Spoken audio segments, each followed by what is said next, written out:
Monsieur Loupias, on a toujours tendance à catastropher sur les chiffres de Saumurois en matière économique.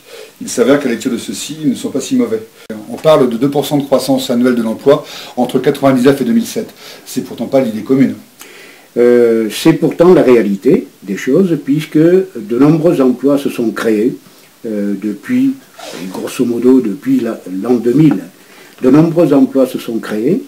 Alors bien évidemment, il y a comme toujours, mais je crois que c'est une déformation, ça, de la communication en général. Je n'incrimine personne, mais on communique plus facilement sur les événements malheureux que sur les réussites.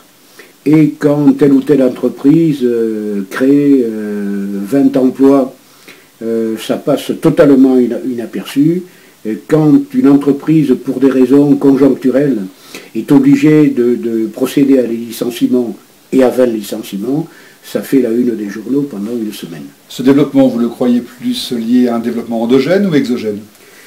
Forcément, aujourd'hui, c'est un développement endogène. La grande époque de la décentralisation, c'est-à-dire dans les années 70, où les entreprises qui étaient massées dans les métropoles urbaines sont allées chercher à la campagne des espaces plus ouverts et des salariés plus performants dans la mesure où ils étaient extrêmement motivés. Je pense que cette période est complètement terminée. C'est ce que le Saumurois a perdu un peu avec Michelin. Mais je crois que ça, il faut le considérer désormais comme une vérité historique, mais une vérité historique qu'il faut considérer avec le recul nécessaire. Aujourd'hui, l'ambiance générale dans le Saumurois, et en particulier dans la communauté d'agglomération, est à l'accueil des entreprises et à la, si j'allais dire, la conduite accompagnée avec les entreprises. Et tout le monde a bien compris aujourd'hui qu'un territoire, pour continuer à être vivant et attractif, doit d'abord produire des richesses. Donc il y a eu un développement de l'emploi sur l'agglo. On passe de la ville à la campagne? Un rééquilibrage du territoire? Ça se vérifie, y compris au niveau des chefs-lieux de canton, puisque, par exemple, la population de Montreuil-Bellay a légèrement diminué dans la dernière période intercensitaire, alors que les communes autour voyaient leur population augmenter. Mais je crois qu'aujourd'hui, de la même manière qu'on ne peut plus réfléchir le financement d'opérations au niveau d'une commune, on ne peut plus réfléchir non plus la démographie au niveau d'une commune, il faut la définir au niveau d'un territoire. J'en profite pour dire que si le territoire de la communauté d'agglomération était plus étendu qu'il n'est aujourd'hui, s'il pouvait dépasser 100 000 et même 150 000 habitants, ça serait mieux pour tout le monde, et en particulier pour le développement en général.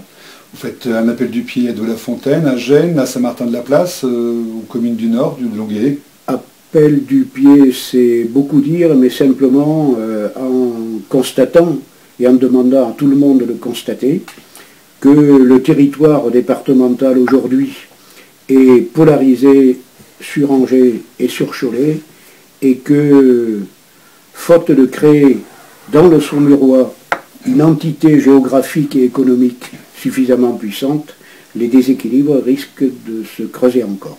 On ne reparlera pas de la zone de Méron dont l'avenir semble se dégager. On va plutôt parler de la zone de la Ronde. Contrairement à ce qu'on pensait au début, n'a pas profité tout de suite de l'ouverture de l'A85. Alors, c'est aussi un phénomène d'élasticité en attendant que les circuits d'information se développent et produisent leurs effets. Je crois qu'aujourd'hui, la zone de la Ronde est en train de décoller, notamment avec l'installation de Rosette et de l'huilerie de la Croix-Verte. C'est là où, depuis 2 ans, on construit à la fois les usines relais et les ateliers relais. On concentre notre effort immobilier sur la zone de la Ronde. Et je pense que les choses vont aller désormais plus vite. Il ne faut pas oublier non plus que lorsque la communauté d'agglomération s'est créée, la zone de la Ronde était plutôt un espace maraîcher qu'un espace industriel.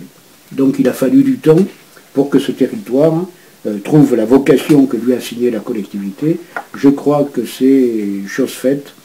Et je pense qu'il y a là aussi au niveau de la communauté d'agglomération un effort de rééquilibrage nord-sud qu'il va falloir poursuivre à la fois sur le plan industriel, sur le plan démographique, sur le plan des équipements et aussi sur le plan commercial.